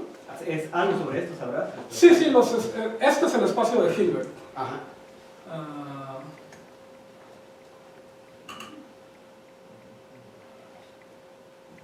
O sea, el espacio de Hilbert es que tiene una base, que en este caso es de 2 dimensiones, porque tengo el vector 0 y el vector 1. Espacio de Hilbert solamente significa que tengo un producto interno entre ellos, que en este caso significa lo obvio, o sea, como si fuera el producto punto. Y pues en todo espacio vectorial tenemos operadores. Entonces todo eso es nada más como el background matemático para ¿Cuál describir. sería la importancia de lo que sea de Hilbert, ¿no? Que es una sucesión de ecuaciones convexas, un conjunto dentro? No, Sí, hay muchos resultados ya ¿Cómo se visualizan, no? Sí. Más que nada lo que yo he visto es que se utiliza para los operadores. Entonces, por ejemplo, cualquier operador lo puedo definir, expandir en una serie de Taylor. Entonces, por ejemplo, el de evolución temporal se puede considerar como una exponenciación, que es E a la I por H. Entonces, ¿qué significa cuando tengo una matriz exponencial? O sea, E a la una matriz. La forma en que se le da sentido es como la serie de Taylor. Entonces es la matriz más la matriz al cuadrado entre 2, más la matriz al cubo entre 6. Ese tipo de cosas, y con eso podemos demostrar que converge algo que tiene sentido y demás. Y sobre eso que mencionaste, esas álgebras de Clifford, ¿no? Que simplifican operaciones, ¿no? Sí, las álgebras de Clifford se utilizan más que nada en describir el spin. Entonces, por ejemplo, cuando yo tengo, ¿cómo decirlo? Bueno, el spin normalmente aquí lo vemos solamente como si fuera arriba o abajo, porque estamos viendo una dirección arbitraria, pero existen operadores que miden el spin en otras direcciones. En particular, como vivimos en espacio tridimensional, pues siempre va a haber 3 operadores de spin. Y esos 3 tienen que cumplir ciertas propiedades, que es que si yo hago el conmutador, o sea, spin x, por ejemplo, spin x por spin y, menos spin y por spin x, eso me tiene que dar el spin z. O sea que no conmutan las matrices, sino que tienen una cierta regla, y eso se conoce como la regla de Clifford. Son nada más las reglas que tiene que seguir un operador para que describa cualquier cantidad de momento. Ok. También mencionas las curvas ordinarias no son viables, ¿no? Para estas medias, ¿no? Sí. ¿Cuál es ese problema del grupo oculto, escondido, que evita que esto suceda? El problema de... El grupo escondido, oculto. Sí, el hidden shift problem, el problema del desfase oculto. ¿No? Más o menos de... O sea, el problema es, abstractamente, es que yo tengo 2 funciones que están relacionadas por un desfase. O sea, tengo f y tengo g, donde f de x siempre es igual a g de x menos a, y tengo que encontrar a. Entonces, el problema con las curvas ordinarias siempre se puede reducir muy fácil a ese problema, y por eso es que no nos interesa tanto. Ahora vamos a ver. ¿En dónde utilizas el hecho de las isogenias, ¿no? En este split su importancia ya en ese trabajo. Sí, ya no lo metí a la presentación porque estaba quedando muy larga, pero viendo estas condiciones, aquí les había dicho que no todas las curvas van a ser compatibles. Puede haber curvas que tengan un discriminante que no sea cuadrado, o que si yo calculo esto, ninguno de los dos es un cuadrado. Y estas condiciones son invariantes ante isomorfismos, pero no son invariantes ante isogenias. Okay. Entonces, incluso si yo tengo una curva que no es compatible, puedo explorar todas las curvas que estén cerca, relacionadas por una isogenia pequeña, y si alguna de ellas sí es compatible, entonces nada más hago Swift-TC hacia esa otra curva y compongo con una isogenia para la curva que yo quería. Entonces nos permite extender el rango de aplicabilidad. Bueno, en tu tesis, por aquí tienes una función previa, ¿no? Que va de FQ a un subconjunto del producto, ¿no? Y después lo pasas ya con el producto 1, ¿no? Y lo dejas ya Ajá. ¿Cómo es ese proceso? Ese pequeño mecanismo. El proceso, a grandes rasgos, para pasar, tal vez te refieres aquí, para pasar del campo a la cónica, ¿no? Bueno, hay una composición, pero finalmente ya que tienes la composición, te mandas a un EXFQ, ¿no?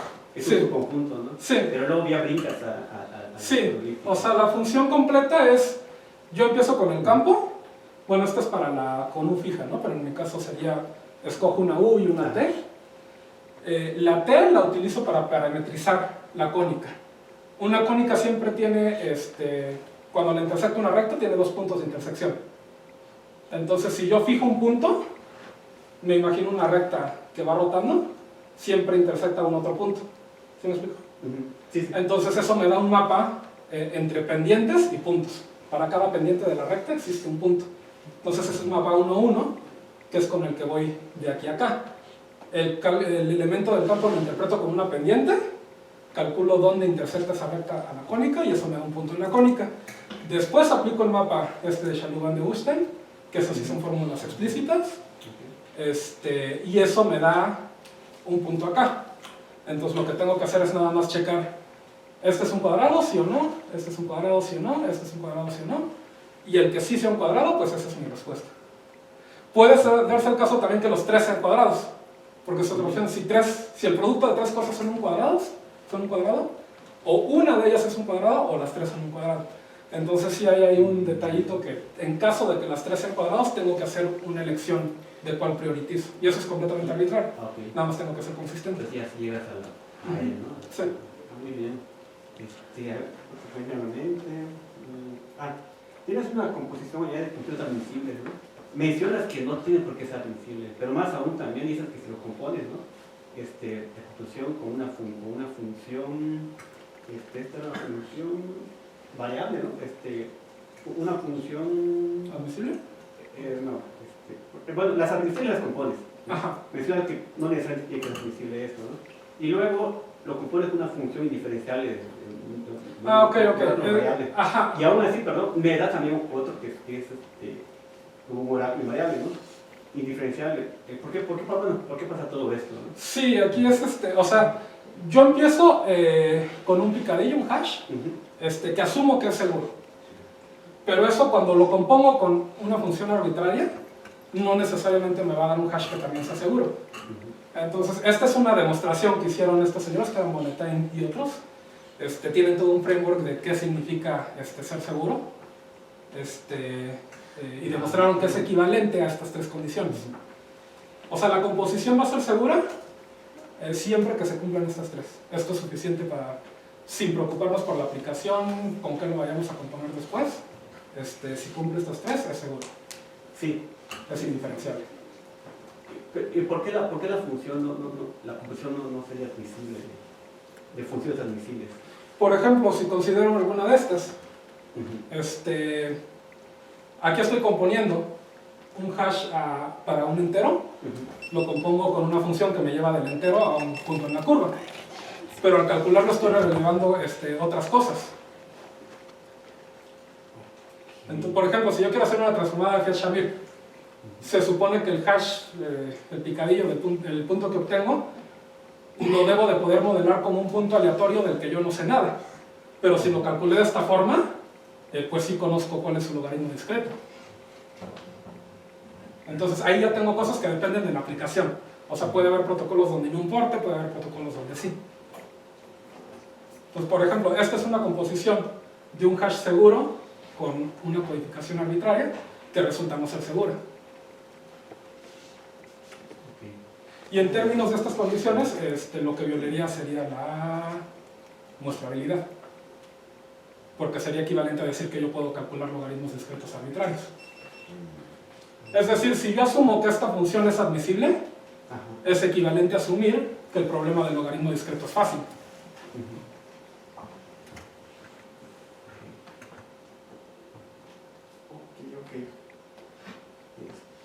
Bueno, todo esto por esto, ¿no? De la indiferenciabilidad, ¿no? A ver, por aquí.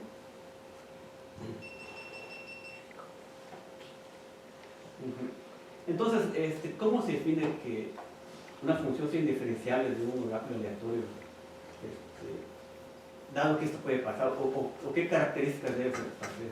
Ahí nos basamos en la definición usual de la seguridad de un hash, que es que cualquier atacante polinomial que trate de diferenciar entre una distribución realmente uniforme contra la generada por el hash, solamente tiene una probabilidad de éxito que sea un medio más algo despreciable. Entonces no tiene diferencia con la definición de que sea admisible, entonces, ¿no? Es que tu tesis tiene las admisibles, ¿no? Los compones. El concepto de... O sea, encuentras una función admisible y lo compones como una que ya Sí. es indiferenciable, ¿no? Ajá. Y te da una indiferenciable. Entonces, finalmente es lo mismo que Sí, tratas de demostrar. sí, o sea, es una diferencia conceptual porque admisible lo usamos para describir la codificación, no para definir el hash. O sea, la codificación en sí puede ser fácil de invertir, puede ser admisible y de todos modos fácil de invertir. De hecho lo es, porque existe el algoritmo que muestra preimágenes. Entonces no es lo mismo ser admisible que ser un hash. Un admisible tiene que ser fácil de invertir, pero si lo compongo con un hash, entonces ya deja de ser fácil hacer esa inversión. Déjame ver un poquito nomás. Bueno, en esta distancia estadística, ¿por qué es un medio la...? Tienes la distancia estadística en la norma, ¿no? Y ya tienes ahí unas sumatorias, ¿no? Sí, Es la mitad, exactamente. ajá. Sí, esto viene de que la curva, porque solamente me interesan las coordenadas x. Todo esto funciona nada más con la pura x de la curva, ¿no? O sea, lo que obtengo cuando selecciono una de las x, la salida de toda esta función, digo, yo lo puse como que es un punto en la curva, está muy cercano a hacerlo, porque lo que te regresa es la coordenada x, pero todavía tienes que calcular la coordenada y, que de hecho de ahí es donde viene lo que les dije de la raíz cuadrada del principal costo. Pero ahí todavía hay una ambigüedad, ¿no? Porque la raíz cuadrada puede tener dos signos. O sea, el punto x, y el x, menos y, en realidad aquí los estoy colapsando como si fueran uno solo. Por eso de ahí viene este... Entonces no tiene que ver con la definición de la distancia estadística, que es un medio y la suma. No, no, esto simplemente... O sea, si yo tomo una función que sea aleatoria completamente, el número de preimágenes debe ser el tamaño de la imagen entre el tamaño del dominio, ¿no? Perdón, sí. No, el tamaño del dominio entre el tamaño del codominio. Ese debería ser el número de preimágenes por punto, en promedio. Entonces, eso es básicamente este término, es un término de error. Porque este es el tamaño del codominio y Q cuadrada entre el tamaño de la curva es básicamente tamaño de dominio entre tamaño de codominio. Entonces digo, si fuera completamente aleatorio, esto debería ser 0. Perdón, si fuera perfectamente aleatorio. Ajá, sí, sí, sí. Y lo que vamos a buscar es 0, pero está acotado por algo que tiende a ¿Qué 0. tan pequeña debe ser esa epsilon? ¿Mande? ¿Qué tan pequeño debe ser? Aquí está. Ah, Es una función como tal despreciable en Q. En la cantidad de bits de Q. sería toda mi parte. Gracias. Gracias, doctor Juan Carlos. Sigue sus preguntas también. No sé cuánta mucho. Sí, les regreso las felicitaciones porque solo fue Francisco el asesor, lo demás ya fue administrativo. Y bueno, también creo que Medino también tuvo una participación importante en tu trabajo, ¿no? Y digo, también la felicitación va en el sentido de que sería la segunda vez en que un alumno del departamento, en especial del doctor Francisco, tiene una invitación al Journal of Cryptology, ¿no? Digamos que, hay películas de culto, hay journals de culto, ¿no? Y ese y el Information Theory quizás sería el de culto de criptografía, ¿no? Sería, digamos, para el Simvestab sería el segundo paper en ¿no? Journal of Cryptology, que es algo muy complicado, ¿no?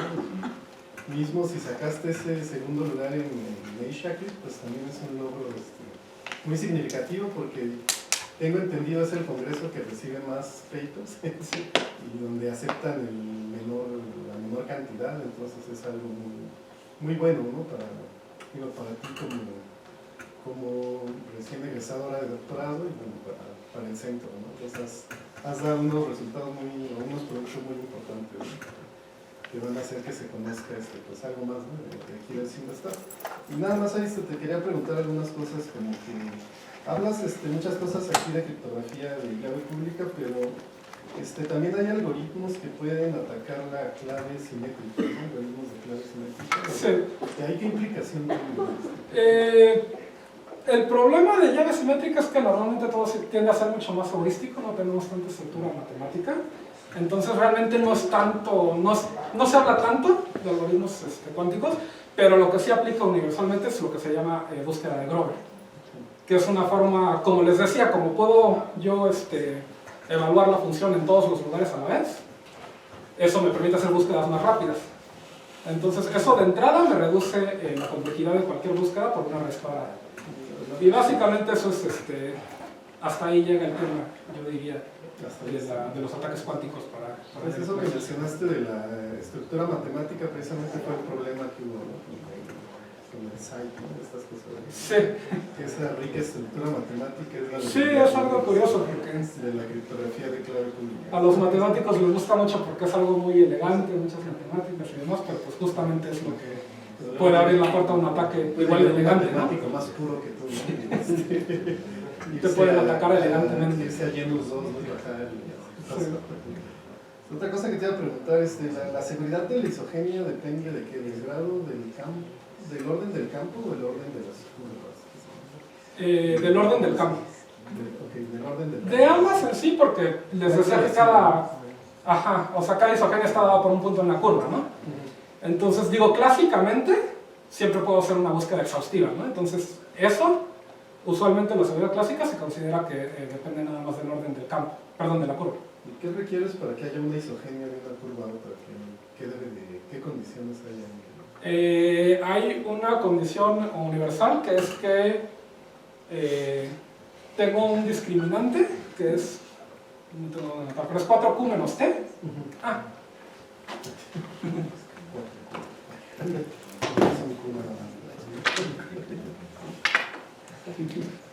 Recordemos que el número de puntos, les dije que era Q más T menos 1. Entonces, para cualquier curva yo defino el discriminante, que era 4Q menos T. Y no, era... Ahí estoy diciendo mucho. Me parece que es 4Q menos T, pero bueno, hay un discriminante. Y mientras L divida a este discriminante, entonces existe una isogenia. De hecho, existen dos isogenias de grado L que parten de esa curva. Sí, está bien esta curva, ¿Qué decías que es lo mismo de la traza de Frobenius? Ajá, la T es la traza de Frobenius. También te iba a preguntar, porque hablaste mucho aquí de implementaciones, pero sí hiciste alguna vez un circuito cuántico, bueno, lo simulaste, ¿no? ¿Hiciste alguna...? Sí, o sea, tenemos la simulación en Python, no es como para que estemos corriendo nada, obviamente, simplemente es un conteo de compuertas. ¿De cuántos compuertos se necesitarían al final? Te preguntaba porque he visto algunos artículos, por ejemplo, te dicen, ¿no?, que hay un ataque para esto, pero modelan, ¿no?, el circuito cuántico. También es lo que dicen, ¿no? Sacan la profundidad y siempre con puertas de Toffoli, ¿no? Sí. O sea, entonces sí hiciste algo así. ¿De qué? ¿Del circuito de qué? ¿Qué calculaba? El ataque de Cooper. Okay. Porque decía, ¿no?, por ejemplo, eso que decías de Grover, ¿no? Tengo el algoritmo de Grover, pero para decir que puedo atacar el AES, pues necesito un oráculo que tenga el AES, entonces necesito tener el circuito cuántico. Sí, correcto. O sea, lo primero es implementar el protocolo normal en circuito cuántico. Y después hay pasos adicionales que son del ataque en sí. O sea, el ataque manda a llamar al protocolo, pero también hace otras cosas. Y de hecho, en nuestro artículo lo que demostramos es que lo que predomina del ataque son las otras cosas, no el costo del protocolo en sí. Es el algoritmo, el del ataque. Ajá, el resto es una fase que se llama de colimación. Entonces básicamente hago un montón de evaluaciones y después los voy filtrando para obtener algo útil. Y ese filtrado es el caro, no las evaluaciones. Después, lo que hablaste de indifferentiability es porque es el framework para la seguridad de funciones hash, ¿no? Sí. Por eso lo ocupas, ¿no? Y digo, porque anteriormente ves que también usaban el random oracle model, pero se supone que es más efectivo, ¿no? El indifferentiability, ¿no? También te iba a preguntar esa parte de... es una función hash, entonces cumple todo esto de collision, ¿ves? De la preimagen, ¿no? Según la preimagen. ¿Eso también está en su paper de ustedes? ¿Se tiene que demostrar de alguna manera? Sí, no lo demostramos nosotros, eso estuvo demostrado por este artículo. Entonces, aquí demuestran que mientras se satisfagan estas tres condiciones, ya la composición tiene toda La más fuerte que me parece que es la resistencia de segundo primario, ¿no? Segundo primario, ¿no? Que si conoces una entrada y su hash, no puedes encontrar otro, ¿no? Ajá. Porque como dices, no hay muchas, como Sí. que es el dominio es muy grande, ¿no? En comparación con el rango que tienes, ¿no? Entonces ahí como aplicaciones de estos, de esta función hash, ¿qué verías ahí? Firmas. Sí, o sea, por ejemplo, un hash lo necesito en cualquier cosa que use una transformada de Fiat-Shamir, que creo que básicamente todas las firmas lo usan, o al menos muchas firmas de curvas elípticas usan eso. Por ejemplo, el SLSA y eso no usa hash. Ajá, de hecho, eso lo diseñaron especialmente para que no necesitara, porque se pensaba que era Es complicado, complicado. ¿no? Siempre ha sido, ¿no? Pero con esto pues abriría las puertas a que no le tengamos miedo. Mucho como anécdota, creo que en Latin, que no, el primero que se hizo en Puebla, precisamente presentó un hash map con Sí, de su tema. en 2009, ¿no? Entonces es el tema de su libro. Sí. Lo dice aquí el doctor Francisco, ¿no? Entonces, nada más te quería preguntar, hablabas de que solamente una exponenciación, ¿no es lo que usabas? Sí. ¿Te refieres a una exponenciación como la operación más costosa? En el campo, sí. En el campo. Que esencialmente es la raíz cuadrada. Bueno, ¿Dónde está? Como les decía, calcular todo esto únicamente me da la coordenada x. Entonces después tengo que calcular una sola raíz cuadrada en todo el algoritmo, que es nada más para recuperar la y. Y de hecho hay aplicaciones donde puede ser que no me interese la y, porque muchos protocolos trabajan con solamente coordenada x, y en ese caso de hecho sí tenemos una construcción que es de 0 exponenciaciones. como firma, que funciona con la coordenada X. Sí, pues todo, al menos todo lo que es de Montgomery de entrada, siempre se hace examen. Y además como curiosidad, supongo que sí conoces bien el ataque que hicieron, ¿no? ¿El de Cooper? Al Al de Castle. Sí, sí, Más o menos, pero es bastante matemático. Sí, es esa parte, ¿no? Que Sí. es un matemático más allá que el escritor. Sí, sí. En tu parecer, como tal, las curvas elípticas e isogéneas, ¿en qué parte de las matemáticas se ubican? Geometría algebraica. Es que eso es lo que no discutíamos eso, ¿no? Bueno, es importante porque tiene muchas cosas, ¿no? Tiene estructura de una curva algebraica, tiene estructura de grupo. Sí. Por eso son útiles, porque como que unen dos mundos. Es todo curioso, ¿no? Que pusieras la representación en campos finitos de una curva, ¿no? Porque solo son un montón de puntos, ¿no? Sí. Que no tienen ninguna relación con el Sí. tiempo, pero se ve bastante distribuido, ¿no? Pues muchas gracias, Jorge, es muy interesante. Gracias, doctor Cuauhtémoc. Muy bien, Jorge, gracias por la presentación. Yo tengo algunas preguntas para tratar de intentar clarificar algunas de las preguntas que te hicieron tu jurado. La primera que te quisiera hacer, en la lámina 32 tienes la definición del ataque de Kuiper, de su complejidad. Sí. No, era la 30 quizás. Ya, 32. Bueno, sí, es aquí. Ajá. Pero después, no, pero en la 30, si puedo hacer la lámina 30, por favor.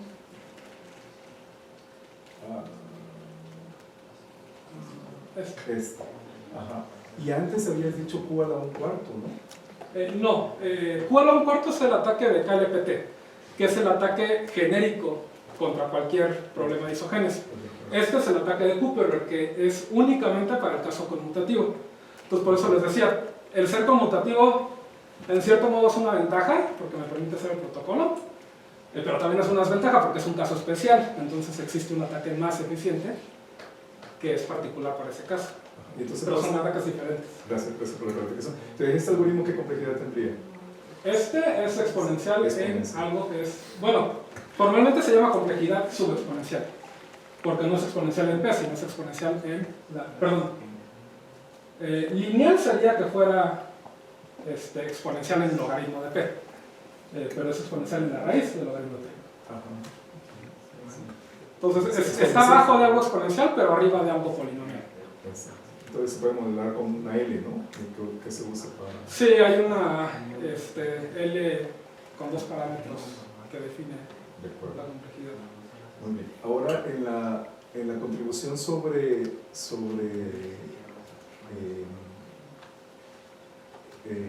costo de SAIC, en el que hacía referencia de que varios protocolos sobreviven al ataque, ¿no? Como la BDF y... Ajá. Entonces aquí sí yo quisiera una explicación un poco más amplia, porque ¿qué se murió entonces? Porque estos protocolos siguen vivos, pero algo murió. ¿Quién fue el muerto? Bueno, el muerto fue SIDH. SIDH. El ataque, sí, depende específicamente en tres cosas que hacía mal SIDH. Bueno, no que las hacía mal, las tenía que hacer, pero eso fue lo que abrió la puerta del ataque. La primera es que se conoce el grado de lisogenia, que aquí nosotros también lo estamos asumiendo, pero eso básicamente en todos los protocolos va a ser necesario, entonces no nos escapamos de eso. La segunda es intercambiar la información que les decía aquí para que funcione. Yo tengo que publicar información que ayuda a Alicia a calcular la imagen de su punto ante la isogenia de Beto. Entonces esto es necesario para que Alicia pueda hacer este segundo paso, pero resulta que también abre la puerta a que Alicia recupere por completo cuál era la isogenia de Beto. Que de hecho, si lo vemos, pues siempre fue algo que nos preocupaba y con buena razón, ¿no? Si le estamos dando la capacidad a Alicia de evaluar la isogenia en un grupo grande de puntos, pues ¿qué nos garantiza que no le estamos entregando la isogenia directamente? Y la tercera es que se tiene que conocer el anillo de endomorfismo de la curva, que es algo ya más matemático, pero son esas tres condiciones que se tienen que cumplir para que aplique el ataque. Y aplica muy bien en SIDH. Ahora, Que si es te vas a toda la la otra lámina, de SIDH. en los otros protocolos, ¿por qué no aplican? Principalmente porque no publicamos información auxiliar, ese es el punto clave. También se puede argumentar lo del anillo de endomorfismos, pero también hubo de hecho más ataques que decían que a lo mejor no era necesario ese punto del anillo de endomorfismos. Entonces el principal culpable es la información adicional, y ninguno de estos publica información adicional. Muchas gracias. Luego en la definición de la BDF, que tienes lo que antes. Ajá. Aquí hay tres funciones que debe tener una función BDF, ¿no? ¿Los puedes decir, por favor? Que sea computable, o sea, existe un algoritmo de evaluación, Sí. que es, dada la entrada, me produce una salida, y auxiliarmente también podemos decir que produzca una prueba. No en todas las definiciones se utiliza, pero lo podemos aumentar a eso. Y existe un protocolo de verificación, que es dada la salida y la prueba y la entrada, me regresa verdadero o falso, dependiendo de si fue evaluado correctamente o no.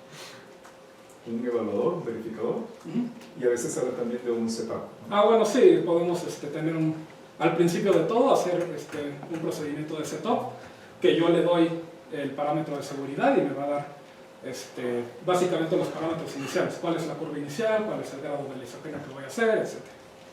¿Puedes decir brevemente por qué esto ha tenido importancia para las criptomonedas? Sí, más que nada es esto de las pruebas de almacenamiento.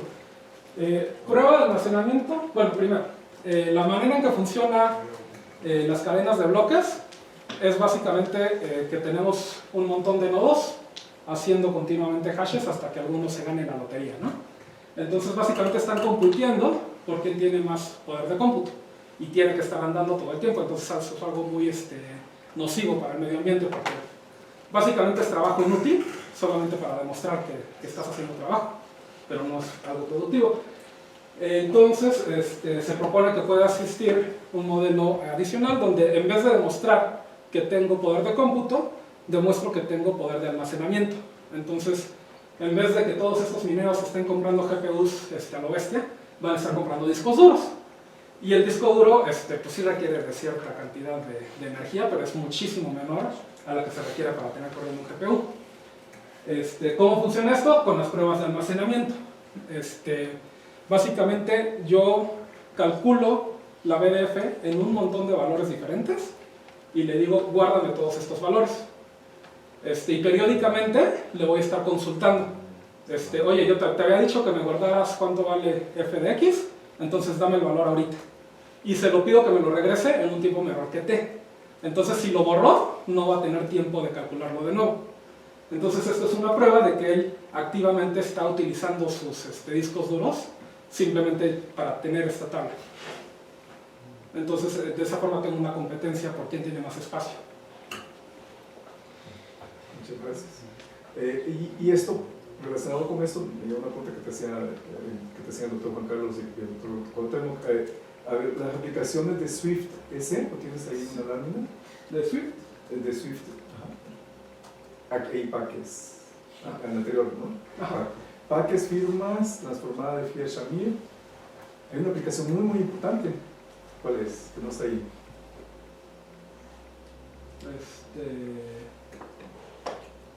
¿Quiénes ocupan firmas? ¿Quiénes usan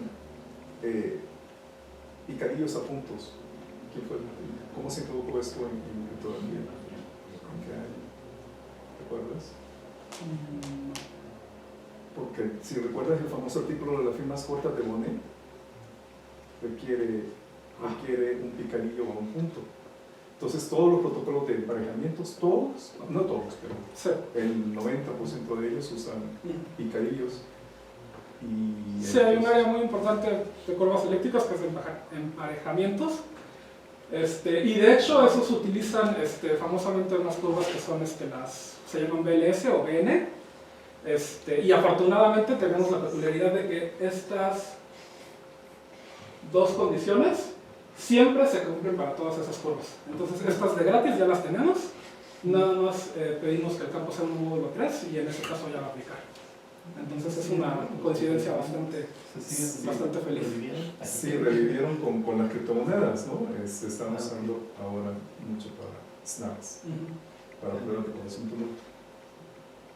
Es la manera más eficiente que tenemos de hacer. Ajá. Bueno, pues esas eran mis preguntas, y más bien comentarios para aclarar, y sí quería hacerte una pregunta, pero es una pregunta filosófica. Digamos, si te vas a la lámina inicial, a tu portada, todo este estudio que tú has emprendido y que tomó 4 años maravillosos de tu vida, es con respecto a protegernos contra una oscura amenaza que se cierne sobre la humanidad, que es la computadora cuántica, o un gran logro, un gran paso, ¿no? Es un proyecto famosísimo por tantas décadas que se ha perseguido. ¿Cuál es tu visión de esto? O sea, ¿tú lo ves como una amenaza, como un gran logro de la humanidad? ¿Y crees que va a ocurrir? ¿Puedes decirnos si va a ocurrir pronto? ¿No es esto todo, viendo desde otro punto de vista, una exageración, una paranoia terrible que nos ha tomado y todos podríamos ser felices con curvas elípticas, con tamaños de llave pequeña y seguridad clásica y olvidarnos de lo cuántico? ¿Qué podrías decirnos con todo eso? Bueno, primero que nada, es una amenaza, pero también es un logro, ¿no? O sea, finalmente es conocimiento, es inevitable que vaya avanzando. No es como que podamos nomás censurarlo y decir ahí no vamos a ir porque no nos conviene, alguien lo va a hacer. En mi opinión sí es algo que va a pasar, especialmente porque desde el punto de vista de la física pues ya es algo que se entiende completamente. A lo mejor para la gente se ve como algo muy abstracto, pero la física está ahí, sabemos cómo funciona, no hay nada nuevo que descubrir. Es nada más, yo diría hoy en día, un problema ingenieril. Y básicamente lo que nos falta es un refrigerador lo suficientemente bueno. No sé cuánto pueda tardar para que exista, pero pues pienso que eventualmente es algo que va a existir. ¿Lo vamos a ver? ¿Los que estamos acá? Los más jóvenes, por lo menos. Yo pienso que quizás una década, 2 décadas, a lo mucho. Yo diría que en 2 décadas seguro sí. Bueno, pues todos los que están aquí lo vamos a ver. Y también algo muy importante, algo que no mencioné, bueno, lo tenía en la presentación, pero no lo mencioné, es esto: ataques de recolectar ahora y descifrar después. Puede haber alguien que esté recolectando mensajes cifrados desde ahorita y no los va a poder descifrar, pero el día que haya una computadora cuántica sí va a poder. Entonces la cantidad de cosas que van a poder salir de la nada, digo, si pensamos por ejemplo en secretos de Estado, comunicaciones de la CIA, además, información que no solo es sensible hoy, sino sabemos que va a seguir siendo sensible dentro de 2 décadas, pues en realidad desde ya se tendría que usar criptografía postcuántica. Entonces, realmente sí es una aplicación que urge ya. Aún sí falta mucho para la computadora cuántica. Y si tú hablas de una década, pues ya estamos tarde, ¿no? Por la utilidad de... Sí. Muy bien, muchas gracias por todo eso. No sé si hay más preguntas por parte del jurado. Muy bien, entonces hemos terminado la segunda fase de este examen, la de preguntas, y ahora vamos a pasar a la tercera, que es la deliberación con respecto a al resultado de ese examen, por lo cual les pedimos atentamente que nos permitan.